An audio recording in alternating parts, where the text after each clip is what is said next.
Alleluia. Benedetto sia Dio e Padre del nostro Signore Gesù Cristo, che ci ha benedetti di ogni benedizione spirituale nei luoghi celesti in Cristo, allorché in Lui che ci ha eletti prima della fondazione del mondo, affinché fossimo santi e irreprensibili davanti a Lui nell'amore, avendoci predestinati all'adozione di figli per mezzo di Gesù Cristo, e se stesso, secondo il beneplacito della sua volontà, all'ode della gloria della sua grazia, mediante la quale Egli ci ha grandemente favoriti nell'amato suo Figlio, in cui abbiamo la redenzione per mezzo del suo sangue e il perdono dei nostri peccati, secondo la ricchezza della sua grazia. Gloria a Dio. In Lui ci ha eletti, in Lui ci ha chiamati, gloria a Dio, in Lui ci ha perdonati. Egli mi ha scelto, sono stato sigillato, sono un figlio di Dio.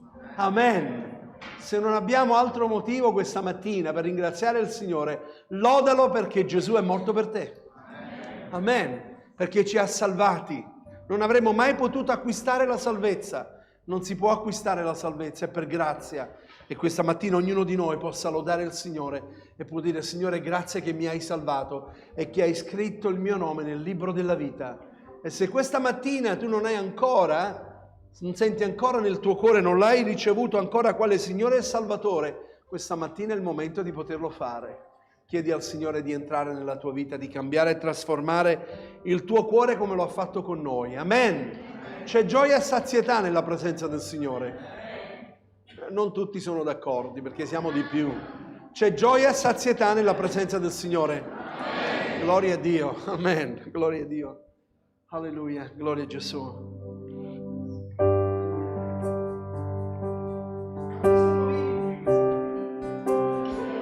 Alleluia. Grazie Signore.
C'è gioia nella presenza del Signore, amen. Quando andiamo alla presenza del Signore deve esserci gioia, perché Cristo è risorto, non è morto, amen. Non dobbiamo piangerci addosso, Cristo è risorto, amen. E l'Apostolo Paolo dice: perché Lui vive, io vivo, amen.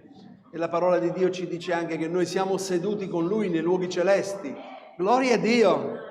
Egli ci ha benedetti di ogni benedizione, abbiamo letto la lettera agli Efesini, è meravigliosa, e siamo seduti con Lui nei luoghi celesti, gloria a Dio. Non possiamo mai immaginare che cosa significa essere stati salvati da Gesù. Un giorno capiremo appieno e possiamo dire: Signore, grazie, grazie per l'amore che hai avuto per me, ma soprattutto, non so per voi, ma parlo per me, grazie per la pazienza che hai avuto con me. Amen. Dio ha tanta pazienza con me. Gloria a Dio. Bene, so che c'è il gruppo che è stato a Napoli, che sono andati in viaggio a Napoli, e tutto il gruppo che è stato giù di Ainidiu, o meglio una parte di Ainidiu. Siete stati giù, volete far vedere il filmato, volete raccontare qualcosa che avete visto nella mia bella città di Napoli. Gloria a Dio. E quando sono tornati, appena tornati, la stessa sera mi hanno portato i babà. Wow! E come mi mancava il babà napoletano. Venite pure davanti, tutto il gruppo che è stato a Napoli, sono tornati sani e salvi, non c'è avuto bisogno di avere il giubbotto antiproiettile perché... Beh, io prima di tutto volevo portarvi i saluti di tutte le chiese che siamo state, in ordine di culti, perché Dio ha benedetto veramente la Chiesa, non solo noi, ma spero di trasmettervi questo da parte di Daniele Scarallo, che è la Chiesa di Poggioreale, e la Chiesa di Alfredo Ciabatti. Sì, Poggioreale, dove c'è il Carcere di Napoli, uno dei più grandi. Dopo la Chiesa di Alfredo Ciabatti, che è nel rione Sanità, peggio che peggio, che veramente è stata una benedizione, perché io ho chiesto: ma dove parcheggiamo? Proprio nella piazza della Sanità. Ha detto: parcheggiala che nessuno tocca, ed è stato così, e amen. Quindi. E dopo per il Gospel Napoli, la chiesa di Marco Palma, che è il nipote del pastore, e quindi abbiamo portato e abbiamo ricevuto. Mi dispiace, lo dico qua, non sono riuscito a far, assaggiare i cibi napoletani, ma abbiamo portato tanto cibo spirituale, perché siamo riusciti a mangiare una pizza fritta e una pizza, e non più di tanto, quindi, però abbiamo mangiato tanto veramente cibo spirituale, e speriamo di trasmetterlo nel tempo, perché abbiamo avuto dei messaggi forti, abbiamo avuto messaggi che ormai la Chiesa di Manostica sta avendo da più di qualche domenica: essere piantati dove Dio ti ha portato, essere attivi dove Dio ti ha messo, essere uniti, perché essere uniti c'è un po' uno slogan: uniti si fa la forza, no? Quindi questo è servire il Signore. Ed è stato bello, qualcosa che abbiamo condiviso ieri con Christopher. Gesù, quando ha chiamato i 12, ha detto: seguitemi. Noi magari diciamo: ma dove si porti? Cioè, mi dici dove? Mi puoi spiegare qual è il programma? Ma hai una scaletta? E invece Gesù ha detto: seguitemi, basta, non ha detto altro. E quindi poi non voglio parlare su, ma voglio... Deborah, se vuoi mandare il video, poi Carmela leggerà una cosa.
ve lo manderemo sul gruppo della Chiesa. Carmela vuole leggere una cosa, è stata una riflessione nata spontanea durante il viaggio di ritorno di autore ignoto, che sta solo dietro alle mie spalle, ma è autore ignoto. Sì, leggo questo perché secondo me è stata l'essenza di tutto ciò che abbiamo condiviso nel viaggio di ritorno. Sono stati circa 10 ore, perché ovviamente c'era il traffico di rientro, ma anche lì Dio ci ha uniti attraverso il telefono, abbiamo comunicato tra le macchine e quindi abbiamo condiviso che cosa vorresti togliere, che cosa vorresti portare di questo viaggio. L'amore si vede nelle piccole cose. No, aspettate, mi sono perso un pezzetto perché sono emozionata, perché... grazie. Volevo dirvi che è stato un viaggio semplicemente bellissimo, mi sono sentita amata, benedetta, protetta da ognuno di voi. L'amore si vede nelle piccole cose. Come stai? Vai prima tu in bagno, metti pure questa maglia, te la presto. Ma sì, mangia pure, non ho poi così tanta fame. Ti aspetto qua, fai presto. Hai freddo? Questo è ciò che ho percepito da voi e ciò che spero di aver trasmesso ad ognuno di voi. Le chiese? Non ne parliamo, semplicemente delle bombe, delle boccate d'aria nuova, tante risposte, tante lacrime, tanto amore e tanta cura. Dovunque siamo entrati mi sono sentita a casa, come in un luogo che mi appartiene da sempre. Napoli, stupenda, 1000 sapori, 1000 colori e anche 1000 stupori. La foto in compagnia, i pranzi, le cene insieme parlando di noi, delle nostre vite, condividere gli appartamenti e restare nello stesso letto in pigiama a parlare delle nostre esperienze, come una famiglia. Siamo una famiglia. Amo ognuno di voi e ogni vostro abbraccio me lo conferma, perché l'amore si dimostra. Possiamo dire di arrivare in chiesa nostra e poter portare la gioia che abbiamo preso lì, lasciando i pesi ai piedi di Gesù. In definitiva, ciò che posso dire è da rifare, perché è una crescita sia personale che spirituale. Sono momenti che arricchiscono il nostro quotidiano, la nostra fede e anche consolidano i rapporti di fratellanza che si sono creati. I fratelli tra di loro condividono, risollevano, rialzano, si interessano l'uno all'altro e si proteggono con pazienza e sopportazione. Questo è quello che abbiamo vissuto, che siamo stati in 14 in 2 appartamenti. Quindi veramente abbiamo vissuto attimo per attimo, ma soprattutto la presenza del Signore in ogni cosa che abbiamo fatto. Ci ha preservati, ci ha guidati e veramente ci ha parlato in una maniera pazzesca. Dio ha fatto in modo che potessimo visitare 3 chiese in 3 realtà diverse di Napoli e abbiamo compreso veramente che nessuna chiesa è uguale all'altra. Ogni chiesa ha la sua chiamata, ogni chiesa ha la sua visione. Una cosa abbiamo potuto toccare con mano in ogni chiesa, lo zelo di servire il Signore, senza mai abbattersi in qualsiasi situazione. Noi abbiamo ricevuto, siamo stati salvati per grazia da Dio, abbiamo veramente il dovere, il piacere, perché col Signore non è solo un dovere, è un piacere, una chiamata di trasmettere questo affinché vengano salvati anche gli altri. Quindi abbiamo proprio sentito di passare il testimone, cioè portare il testimone sulla linea del traguardo. È stato forte in tutte le chiese, nonostante abbiamo visto la sofferenza del posto che stavano vivendo. Però veramente continuamente abbiamo vissuto questo in tutti e 3 i posti e ringrazio il Signore perché come sicuramente anche gli altri testimonieranno, a parlare ai nostri cuori come già sta facendo da diverse domeniche qui a Marostica.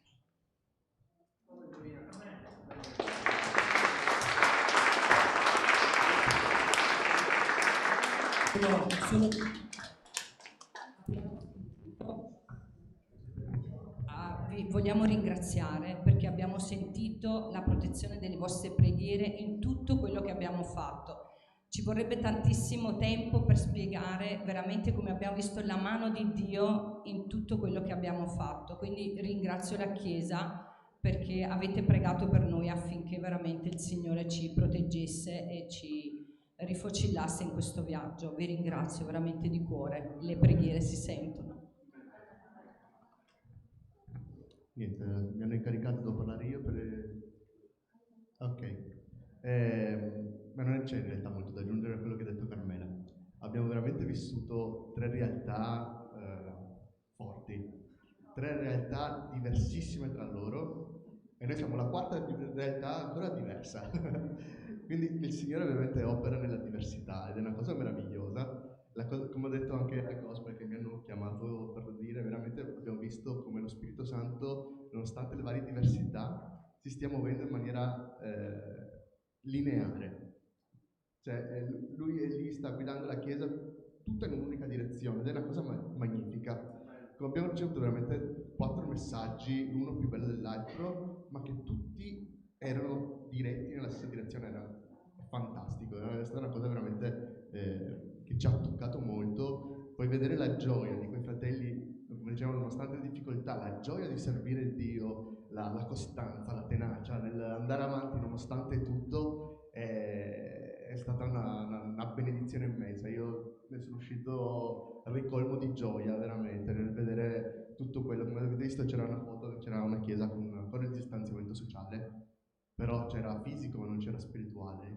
È stato, se sono arrivato là, siamo arrivati, eravamo i primi, abbiamo visto, ci siamo, come detto, caspita, siamo tornati un po' indietro, però siamo accomodati. Nel frattempo sono arrivati tutti gli altri fratelli, abbiamo visto proprio l'unità spirituale, la gioia dello stare insieme nonostante il tutto. E veramente ringrazio Dio per questo e ringrazio Dio per ogni membro del gruppo che è venuto giù a Napoli, perché ognuno ha contribuito alla buona riuscita del viaggio, perché nessuno, come il messaggio che ha detto Carmela, ognuno si è predisposto per essere al servizio l'uno dell'altro, ed devo dire, ringrazio il Signore per questo. E da qua partiremo per andare avanti e visiteremo altre chiese sicuramente. Quindi spero di essere un gruppo sempre più grande nel farlo e ringrazio Dio per questo.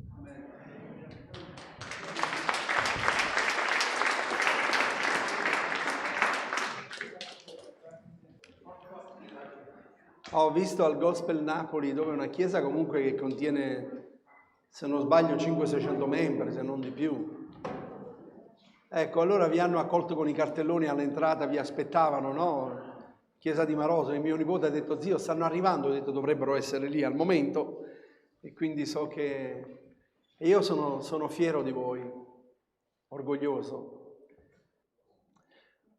Le mura di Gerico, avete visto il messaggio che vi ho mandato? Le mura di Gerico non sono crollate perché Giosuè ha girato 7 volte intorno a Gerico, ma è stato il popolo di Dio che ha girato intorno a Gerico 7 volte. Giosuè ha ricevuto la parola da parte di Dio, ma ha fatto girare tutto il popolo di Dio, e così hanno obbedito. La chiesa di Marostica sei tu, dove Dio ti ha messo. E girare intorno a Marostica affinché il nemico crolla, ci devi essere anche tu. Amen. Ci sono dei concerti da fare, impegnati per l'opera di Dio. Io non so, molto probabilmente ci sarò sicuramente, perché spero di riprendermi prima possibile, ma so quello che ho passato con gli altri interventi, quindi molto probabilmente avrò ancora un po' di tempo però Dio è fedele. Amen. Voglio ringraziare il Signore anche per la raccolta alimentare che è stata fatta ieri, per come noi riusciamo anche in qualche modo anche a supplire nel nostro piccolo per coloro che si impegnano per quest'opera. E ci tengo a precisare che vorrei che quest'opera continuasse ad andare avanti, perché è una testimonianza nella città. E quindi preghiamo anche per questo, che il Signore possa suscitare sempre di più coloro che desiderano lavorare nell'opera di Dio. Fratelli, il lavoro si fa con umiltà. Dio innalza coloro che sono umili davanti al Signore. Amen. Poi sarà Lui un giorno che dirà: sei stato fedele in quello che ti ho chiamato a fare. Amen. Questa mattina voglio condividere con voi il messaggio della predicazione della parola di Dio, che ho intitolato è: dove vai? Dove vai? Tu sai dove vai? Sai dove stai andando? Dove vai? Genesi capitolo 16. Alleluia. Leggeremo dall'1 al 16. State comodi o volete alzarvi in piedi? Vedete voi, è uguale. Se state comodi, restate seduti comodi.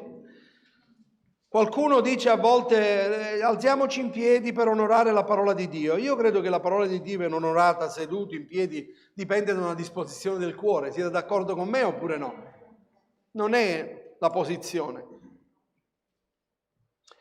Allora così dice la parola di Dio. Or Sarai, moglie di Abramo, non gli aveva dato alcun figlio, ella aveva una serva egiziana di nome Agar.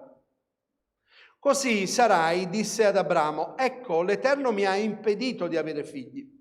Entra dalla mia serva, forse potrò avere dei figli da lei. E Abramo diede ascolto alla voce di Sarai.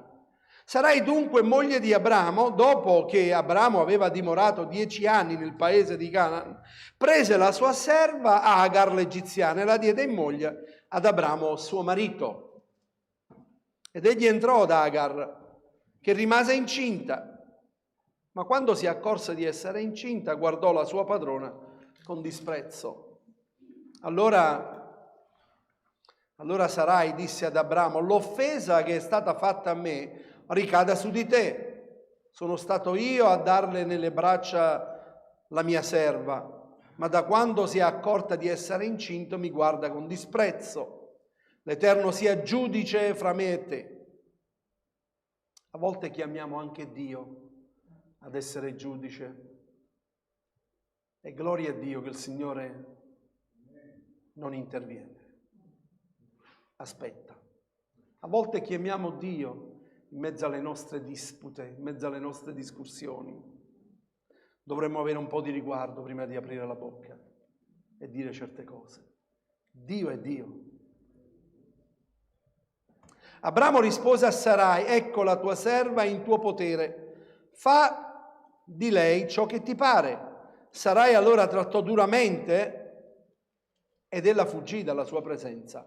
Ora l'angelo dell'Eterno la trovò presso una sorgente d'acqua nel deserto, presso la sorgente della strada di Sur, e le disse: Agar, serva di Sarai, da dove vieni e dove vai?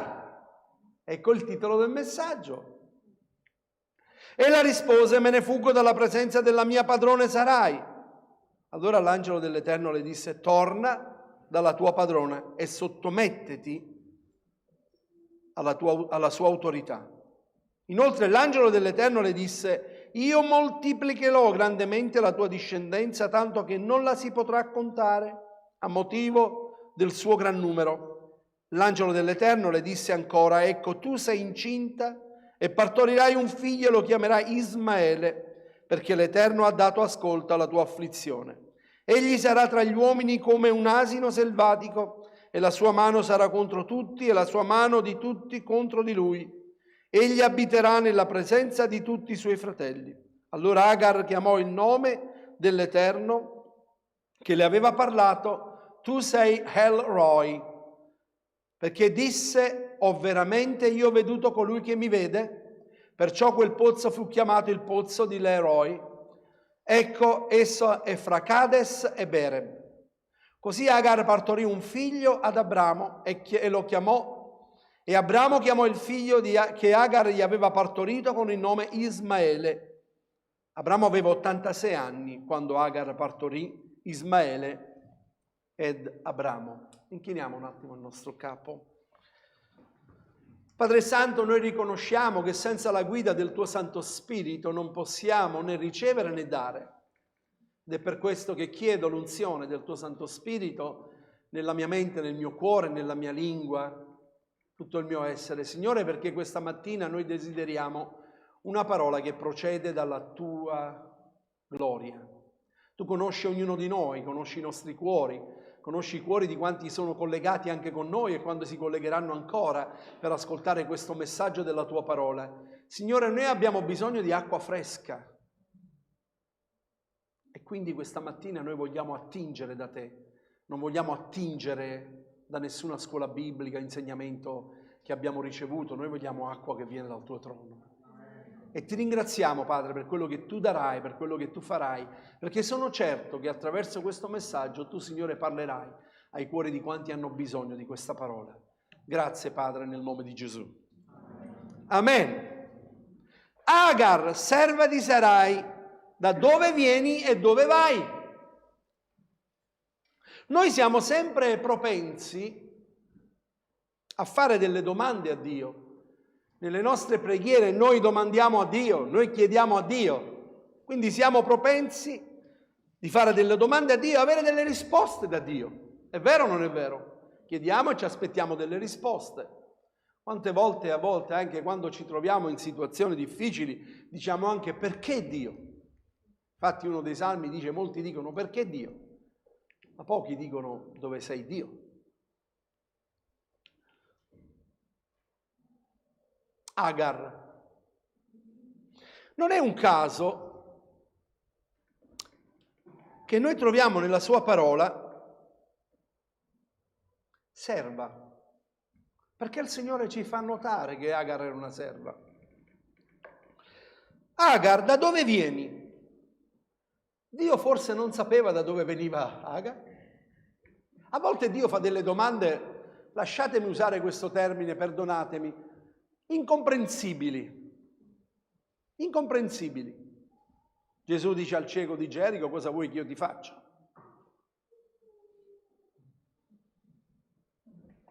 Da dove vieni?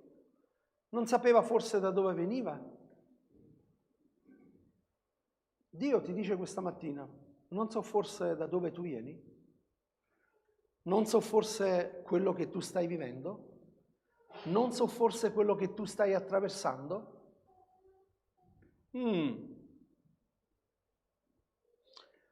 Ricordiamoci che Agar era una serva e noi a volte dimentichiamo che siamo servi. Siamo servi di Dio. Paolo dice, Paolo servo di Gesù Cristo. Servo. A volte dimentichiamo da dove veniamo, da dove Dio ci ha tirato fuori, dalla nostra vecchia natura che non ci appartiene più. Da dove vieni? La domanda è: da dove stai scappando? Da chi stai scappando? Noi a volte per risolvere un problema scappiamo via. Non lo vogliamo affrontare. Sto parlando a qualcuno? Forse questo messaggio è per te questa mattina, che sei qui. Wow, ti aspettavi qualcosa di diverso, ma Dio sa come parlare alla nostra vita. Sapete il nome che gli è stato dato a Agar? Dio nell'Antico Testamento, quando venivano messi dei nomi, non venivano messi così per caso. C'era sempre un motivo. Tutti i nomi che voi vedete, la maggior parte dei nomi che voi vedete nell'Antico Testamento, i nomi che si davano ai figli, avevano un significato. Sapete cosa significa Agar? Prima che nascesse, prima che diventasse serva, prima che facesse questa esperienza, Agar vuol dire fuggo.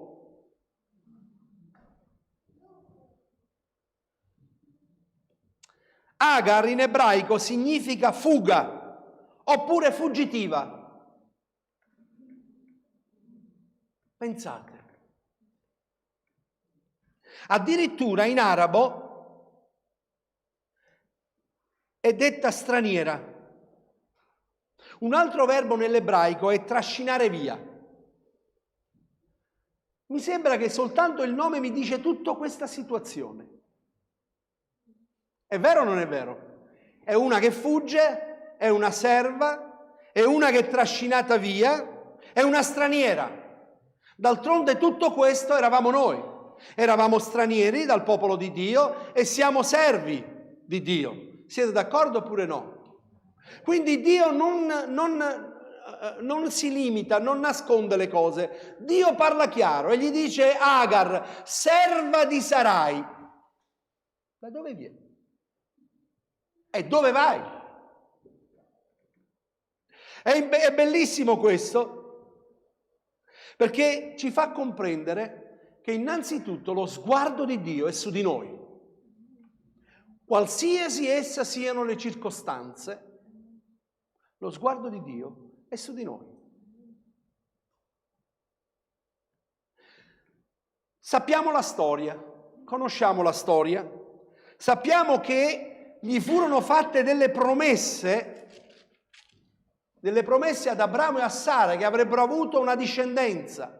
Dio lo chiama e gli dice: guarda le stelle del cielo, perché lui dice: Signore, mi hai fatto sterile, non mi hai dato figlio. Al capitolo 15 di Genesi, Abramo disse al versetto 2: Signore eterno, che mi darai, perché sono senza figli e l'erede della mia casa ed Eliezer di Damasco, uno dei suoi servi. Ed ecco la parola dell'Eterno al versetto 4 dice: gli fu rivolto dicendo: questo non sarà tuo erede, ma colui che uscirà dalle tue viscere sarà tuo erede. Dio fa delle promesse sulla nostra vita, ma non ci dice quando avverranno queste promesse. Ma Dio fa le promesse, però dobbiamo restare fedeli che le promesse di Dio sono sì, amen. E vengono mantenute, passeranno degli anni, ma se non te lo sta dando prima vuol dire che c'è un motivo perché non te lo dà prima. Io e mia moglie abbiamo pregato per una coppia molti anni fa che frequentava la nostra chiesa, frequentavamo casa, stavamo lì. Lui non poteva avere figli, lei sì, ma lui no, e stavano quasi per divorziare. Abbiamo pregato il Signore, perché Signore, mandagli un figlio, Signore, compi l'opera nella loro vita. E quindi pregammo molto, mi ricordo, avevamo fatto quasi 8 mesi in ginocchio, in preghiera perché potessero avere un figlio. Hanno avuto 2 figli e sono divorziati. Si sono lasciati. A volte vogliamo sfidare il Signore, il piano di Dio sulla nostra vita. Hai voluto questo? Vi ricordate Israele? Israele diceva a Dio, si lamentava perché non aveva un re su di loro. E il profeta piangeva. E Dio gli disse: ma perché piangi? Non ti preoccupare, vogliono un re, gli daremo un re. Sono io il re che governo sulla loro vita. Sono io il re di Israele, disse Dio, ma vogliono un re, un uomo, gli daremo un re, gli diede Saul. E hanno passato tutti i problemi possibili e immaginabili. Saul. Abramo, ascoltate bene, perché vorrei che ogni parola di questo messaggio potesse essere un segno nella tua vita, o meglio in questo periodo, perché sono certo che Dio ha voluto che io trattassi questo argomento. Ho detto: Signore, dammi la forza di predicare domani. E Lui mi ha fatto salire qui. Al versetto 2 del capitolo 16. Così Sarai disse ad Abramo: ecco, l'Eterno mi ha impedito di avere figli. Entra dalla mia serva, forse potrò avere dei figli da lei. E Abramo diede ascolto alla voce di Sarai. Abramo diede ascolto alla voce di Sarai. Quando noi non diamo ascolto alla voce di Dio, quando noi non ubbidiamo alla voce di Dio, c'è qualcun altro che viene e ti presenta qualcosa. Se non restiamo fermi in ciò che Dio ci ha promessi, e questa è la fede è rimanere saldi e fermi in ciò che Dio ci ha promesso. Io non so Dio come farà, non so come interverrà, ma io so che Lui lo farà.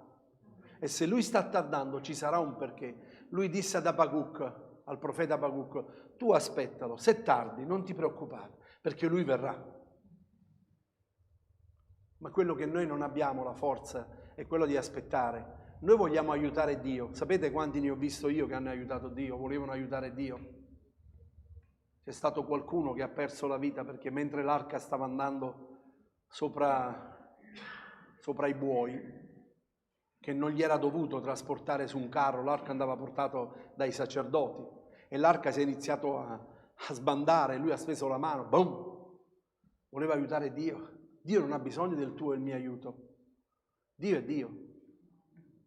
È Lui che dà figli. Siete d'accordo o no? È Lui che manda figli. E allora Abramo diede ascolto alla voce di Sarai. Attenzione! Quando non ascoltiamo la voce di Dio e diamo ascolto alla voce di qualcun altro che non è il Signore, non solo ci roviniamo noi, ma roviniamo anche gli altri che sono coinvolti. Ricordiamoci che ebbero una promessa da Dio. Fai molta attenzione, perché tu non rovini soltanto te, ma anche quelli che sono intorno a te. Ne ho visti alcuni, il Signore mi ha detto, il Signore ha parlato, il Signore così, e ci sono altri che hanno seguito quello che Lui ha detto, mi ha seguito quello che lei ha detto, il Signore mi ha detto. E io pianto come pastore, perché sapevo che non veniva da parte di Dio. Ma vagliela a dire.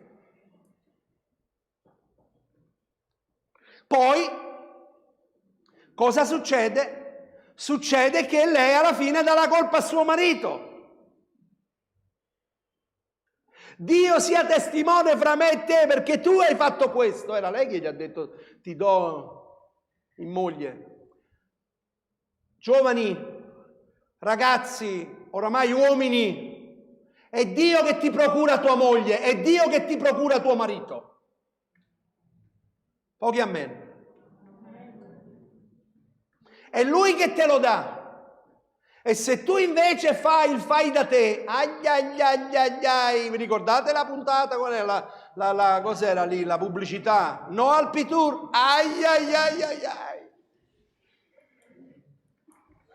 E io ne ho visti tanti di Dio il pastore, io lo amo, mi sono innamorato. Tu devi vivere una vita con lei, una vita con lui. Deve essere la mamma dei tuoi figli, deve essere il papà di tua figlia o di tuo figlio. Ha il 50% del DNA di lui dentro ai tuoi figli. Pensateci bene. Lei molto facilmente ti do una mia serva, perché poi questo qua sarà mio figlio. Aveva fatto un progetto, alla fine è andata a vedere più avanti che cosa ha fatto. Ha preso suo figlio Ismaele, perché poi ha avuto il figlio e li ha mandati via.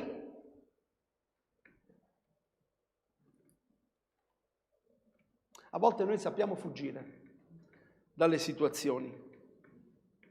Non sempre è la migliore soluzione. Ci sono situazioni dove il Signore dice fuggite da questa cosa, non aprite una porta al diavolo, non fate posta al diavolo. E Dio ci dice di fuggire da certe situazioni. Dio a me mi disse scappa via da questa situazione. E io scappai a 4 gambe, me ne andai su di sopra e dissi a mia moglie non vado più in quel posto. Perché Dio mi disse questo non è un posto per te, esci fuori da qui. E io scappai. Ci sono posti dove Dio ti dice non è un posto per te, scappa via. Ma ci sono situazioni dove Dio ti ha messo. Perché è un piano di Dio.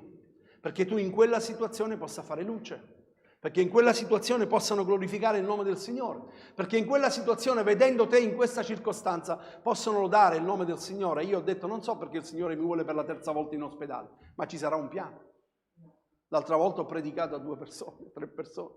Mi sono messo di notte anche a parlare, non sapevo che ero collegato con il citofono tutta la clinica. Stavo parlando con uno, invece parlavo con tutte le stanze. Non lo so. Ma se devo soffrire qualcosa lo soffro per la gloria di Dio. Perché no? A volte fuggiamo. Davide, nel Salmo 11 a capitolo 1, Davide si fida dell'intervento di Dio. Io confido nel Signore, dice Davide. È buona cosa confidare nel Signore, siete d'accordo oppure no? Ma a volte lo diciamo, però facciamo il fai da te. Io confido nel Signore. Come potete dire all'anima mia, fuggi dal tuo monte come un uccello? Come puoi dire fuggi? Io confido nel Signore. Perché me ne devo fuggire? Perché devo scappare da questa situazione? Nel Salmo 55, il versetto 6, oh, se avessi le ali come una colomba me ne volerei lontano per trovare riposo. Quante volte l'ho detto io? Quante volte l'hai detto tu? Vorrei andare via da questa situazione, vorrei scomparire, non vorrei essere presente. Non mi piace affrontare questa situazione. L'hai mai detto tu? Avresti voluto andartene via da questa situazione, magari la devi affrontare, ma non sai come, non sai in che modo, non sai... Pensate a me come pastore quante volte mi sono trovato in questa situazione. Ma il Signore mi ha detto, stai fermo, rimani lì, non muoverti, e a volte mi ha detto, tieni chiusa quella bocca.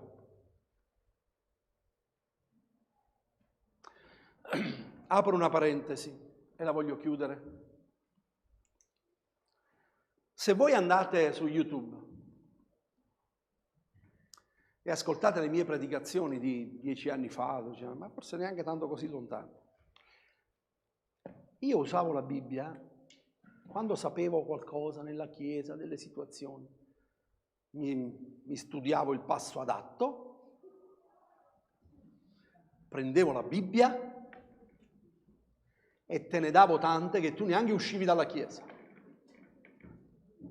Mazzate su mazzate. Uscivo così soddisfatto di dire: il Signore ha parlato. Davvero il Signore ha parlato? E ci sono chiese che fanno ancora così. E ci sono comunità che dicono: ma se tu non fai così, guarda che non riprendi Dio ci ha chiamato a riprendere. Gesù è venuto qui per dimostrarci l'amore del Padre. Gesù ha detto: chi ha veduto me ha veduto il Padre. Se io adesso dovessi interrogare Pietro, Giovanni, ma già lo interrogo quando vado a leggere le sue lettere, sapete di cosa mi parlano loro? Mi parlano dell'amore di Dio.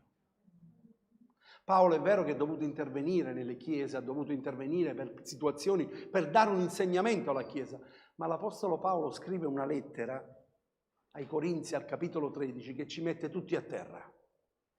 Tutti. Se io non ho amore, hai voglia di tenere doni, ministeri, di trasportare, pregare, spostare le montagne, vedere se tu non hai amore, non servi a niente. E ve l'ho detto già, ma ve lo ripeto. Una volta stavo venendo in chiesa perché era successa una situazione e vi confido, posso confidare che è difficile tenere la bocca chiusa. Molto difficile quando poi sai le cose. E il Signore mi disse: ascolta bene. Ehi, ero in macchina. Vuoi che metto i tuoi peccati in pubblico?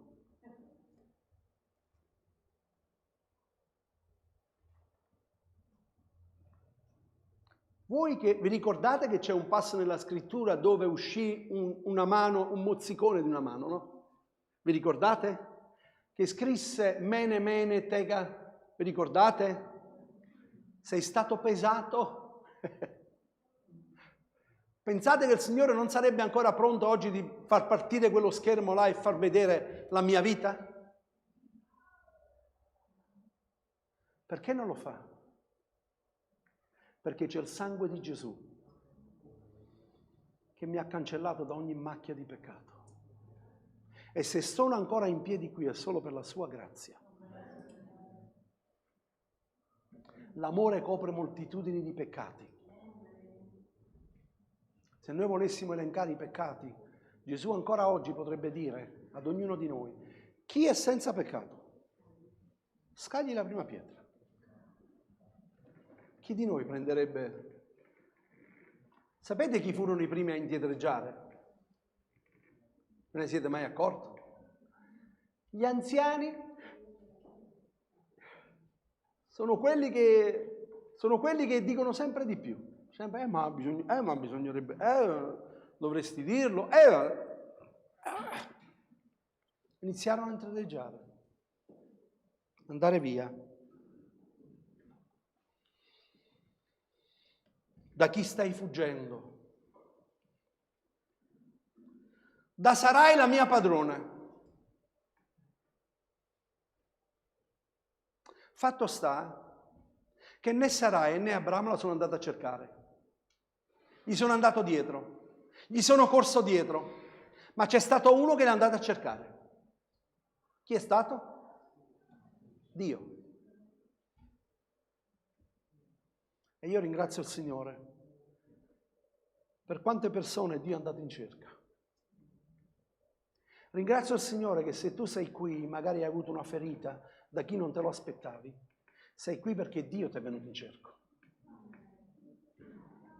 Perché il Signore ti è corso dietro e ti è venuto a cercare e ti ha parlato al tuo cuore e ti ha detto: coraggio, perché non è padrone sulla tua vita Sarai, ma c'è un solo padrone sulla vita di ogni essere umano ed è Dio.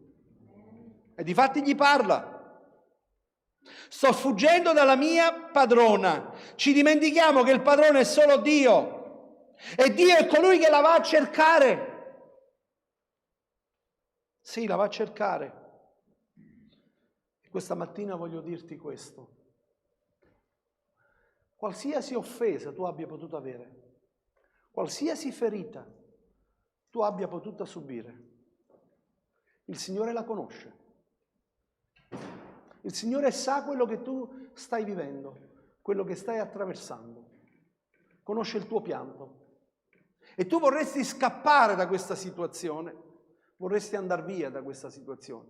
Ma il Signore questa mattina dice: torna, rimani lì dove sei. Se mentalmente hai pensato di andartene via, torna mentalmente e rimani lì dove sei, perché Dio ti farà vedere la sua gloria. C'è una condizione.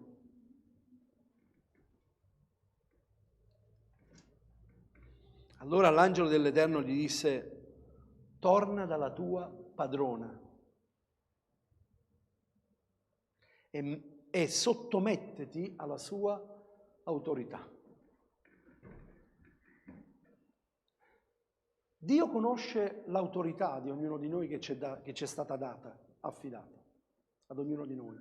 E dobbiamo rispondere a Dio di quello che Dio ci ha dato, ognuno di noi.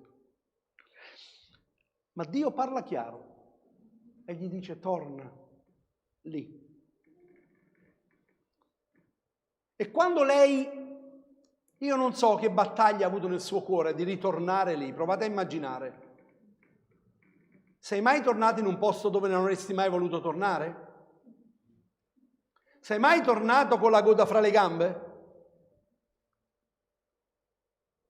Sei mai tornato in un posto dove tu magari non ti senti accettato?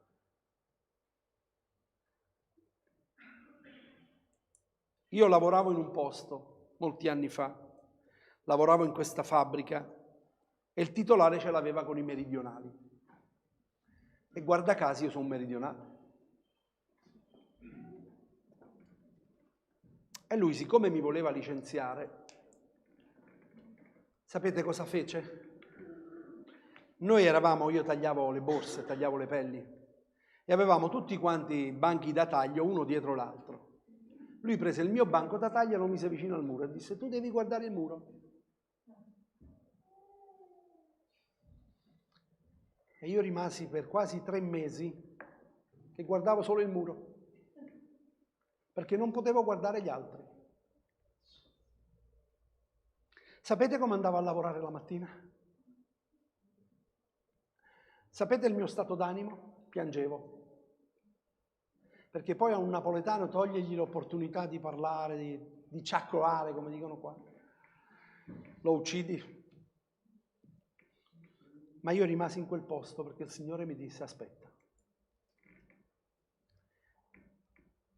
Alla fine lui si ammalò. E io ho avuto modo di testimoniare di Gesù.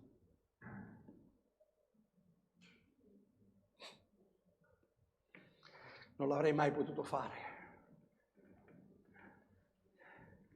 Rimani lì e sottomettiti all'autorità. Perché non c'è autorità se non da Dio. A volte noi non comprendiamo. Però quello che voglio che tu sappia questa mattina è che la tua vita non è in mano di nessuno. La tua vita è in mano del Signore. E che nessun'arma fabbricata contro te potrà mai avere... Sopporta qualcosa, aspetta, non muoverti, stai lì. E allora la scrittura ci dice qui, al versetto 10, mi piace questo poi. L'angelo dell'Eterno gli disse: torna dalla tua padrona e sottometterti alla sua autorità. Poi, se tu farai questo, poi l'angelo dell'Eterno soggiunse: io moltiplicherò grandemente la tua discendenza, tanto che non si potrà contare. A motivo del suo gran numero. L'angelo dell'Eterno le disse ancora: ecco, tu sei incinta, perché Dio conosceva ogni cosa. Tu sei incinta e partorirai un figlio e lo chiamerai Ismaele, perché l'Eterno ha dato ascolto alla tua afflizione. Non c'è afflizione che Dio non conosce della tua vita e della mia vita. E questo deve essere un concetto chiaro. Questa mattina tu devi uscire da questo posto con la piena consapevolezza che Dio conosce ogni cosa della tua vita e conosce anche la tua afflizione. Quello che tu stai soffrendo, come tu stai piangendo e come tu stai sopportando certe cose. Ma sappi che Dio è Dio ed ha il controllo su ogni cosa. Al Signore basta un soffio e certe persone intorno a te non ci sono più. Dobbiamo metterci davanti al Signore, sì, e dire: Signore, se ho peccato, se ho sbagliato, Signore, abbi pietà di me. Anna era una donna tribolata nell'animo perché non aveva figli. Anna, c'era Pennino che la prendeva in giro, l'altra moglie di suo marito, di Elcana. La prendeva in giro perché non aveva figli. Anna, sapete cosa fece? Non se ne scappò. Anna non andò via da quella casa. Anna fece una decisione in cuor suo. Sapete quale fu la sua decisione? Di andare al Tempio, alla presenza di Dio. Entrare nella presenza di Dio e rompere il suo cuore davanti al Signore. E questa è la migliore scelta che tu puoi fare, d'andare alla presenza di Dio, rompere il tuo cuore davanti a Dio, perché il Signore conosce ogni cosa. E il sacerdote non aveva compreso, perché magari chi è intorno a te non comprende, perché neanche se ne è accorto di quello che tu stai vivendo. Neanche se ne accorge magari. Il marito non si accorge della moglie di quello che sta soffrendo. La moglie non se ne accorge del marito di quello che sta vivendo. E questa è una cosa terribile, perché dentro la tua casa tu dovresti avere la persona più cara della tua vita. E si dovrebbe accorgertene del pianto tuo. Il Signore dice: godi tutti i giorni con la moglie che Dio ti ha dato. Godili con lei. Quindi il pianto, il dolore deve essere il tuo dolore. Il dolore di mia moglie è il mio dolore. Il dolore di mio marito è il mio dolore. Ma ti dirò di più. Il dolore di un mio fratello è il mio dolore. Il dolore di una mia sorella è il mio dolore. Perché Dio ci ha fatto un solo corpo in Cristo Gesù. Noi siamo membra l'uno dell'altro. Se un corpo soffre, tutto il corpo soffre. Se un corpo gioisce, tutto il corpo gioisce. Tu darai conto a Dio. Un giorno io darò conto a Dio se questo l'ho fatto oppure no. È molto importante questo.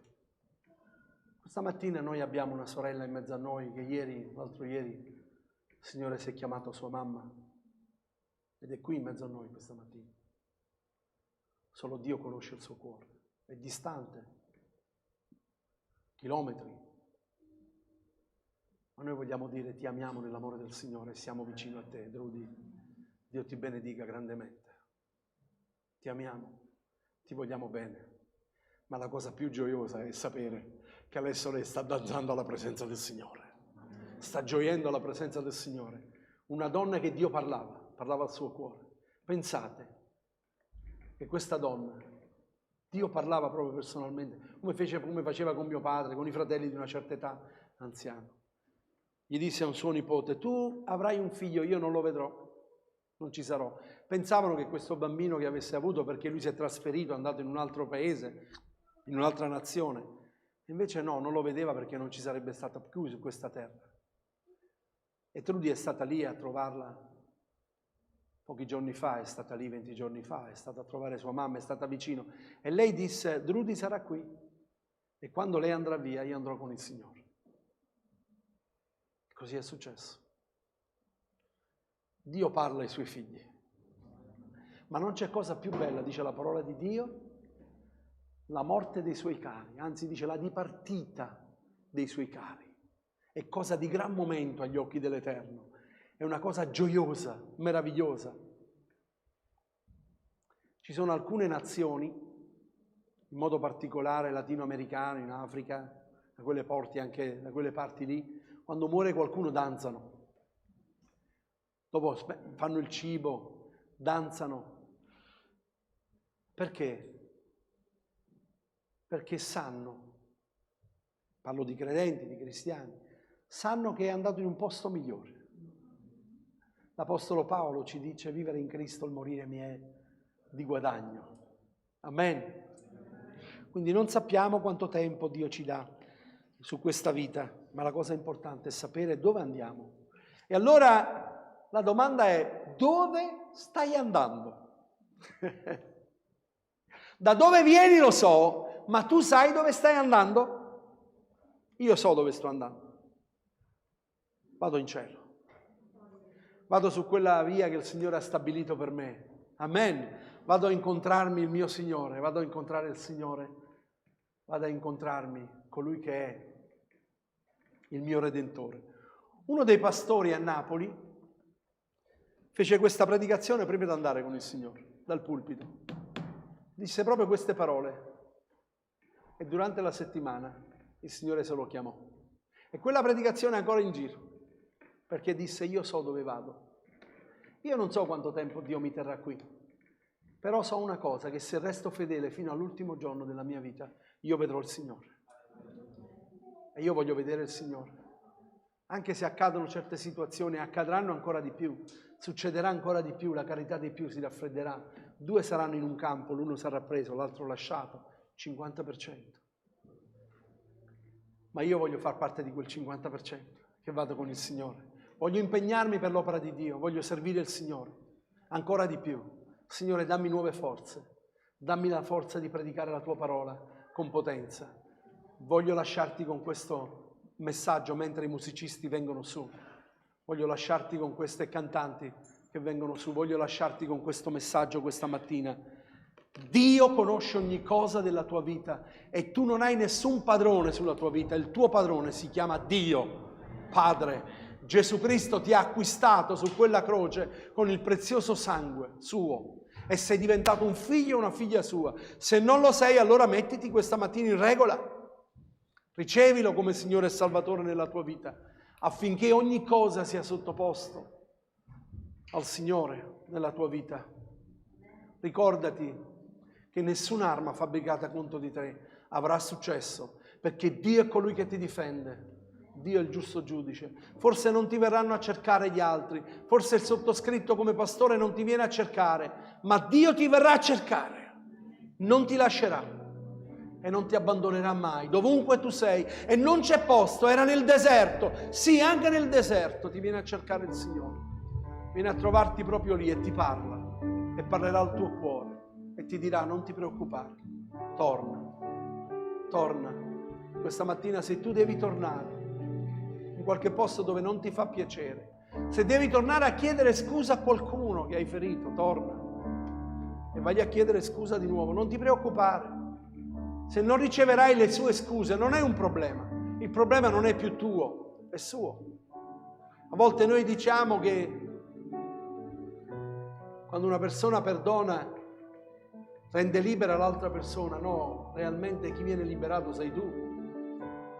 Sei te stesso che vieni liberato, perché la sera ti addormenti con un cuore sereno.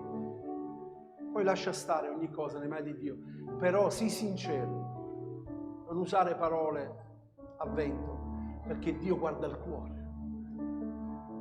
Dio guarda il tuo cuore questa mattina. Se devi chiedere perdono a qualcuno, non dagli neanche spiegazioni, forse anche un abbraccio basta.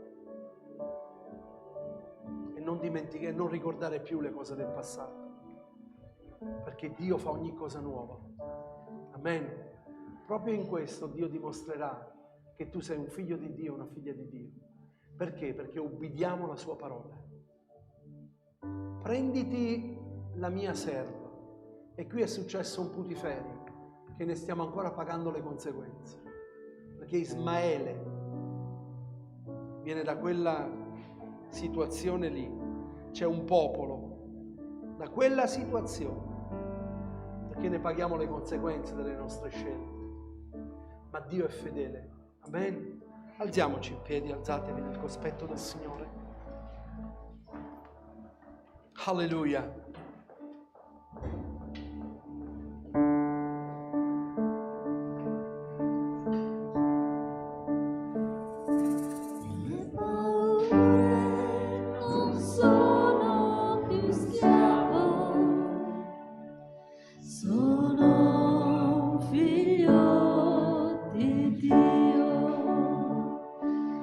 Le paure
Signore, vogliamo ringraziarti ancora questa mattina, perché il tuo Santo Spirito ha parlato al nostro cuore attraverso la tua parola, Signore.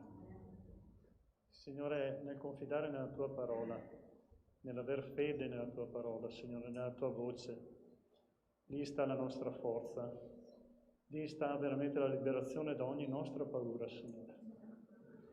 Signore, tante volte lo confessiamo, tanti lacci, Signore, è perché non vogliamo seguire la tua parola. Ma come ci è stato detto in questa mattina, vogliamo obbedire alla tua parola, Signore. Vogliamo esserti fedeli, Signore. Tu sei colui che può rialzare, tu sei colui, Signore, che interviene in ogni situazione. E tu vedi, Signore, le situazioni che ci sono nel cuore, anche nei punti più nascosti, Signore, che possiamo avere dentro di noi. Signore, vogliamo ringraziarti per come tu fai luce, dove tu arrivi con la tua parola, tu fai luce, Signore. Signore, io ti prego, ti preghiamo come Chiesa, che ogni situazione difficile, intricata che può esserci, Signore, anche tra fratello e fratello, tra sorella e sorella, Signore, possiamo veramente metterla ai tuoi piedi, Padre, e guardare oltre, come è stato predicato in questo giorno, Signore. Signore, ti ringraziamo anche perché nella preghiera che in quel giorno Anna ti ha rivolto, Signore, per avere un figlio, per avere Samuele, chissà quante volte ti aveva pregato, Signore, ma in quel momento ha aperto il suo cuore davanti a te e il suo sembiante è cambiato e da quel giorno è cambiato, Signore. Chissà quante volte ti abbiamo pregato, Signore, e non è accaduto una trasformazione nella nostra vita. Signore, fa che questa domenica non sia una domenica di passaggio, semplicemente, ma che sia una domenica, Signore, dove che il tuo Santo Spirito vede, sente la preghiera profonda che c'è nel cuore di qualcuno di noi in mezzo a noi, Signore, questa mattina. La porta a te e c'è veramente una reale trasformazione. C'è un sembiante che cambia, c'è la personalità che cambia, perché tu intervieni, Signore. Signore, ti ringraziamo per ogni cosa, per la tua misericordia. Benedici il resto di questa giornata, la mettiamo nelle tue mani, Signore.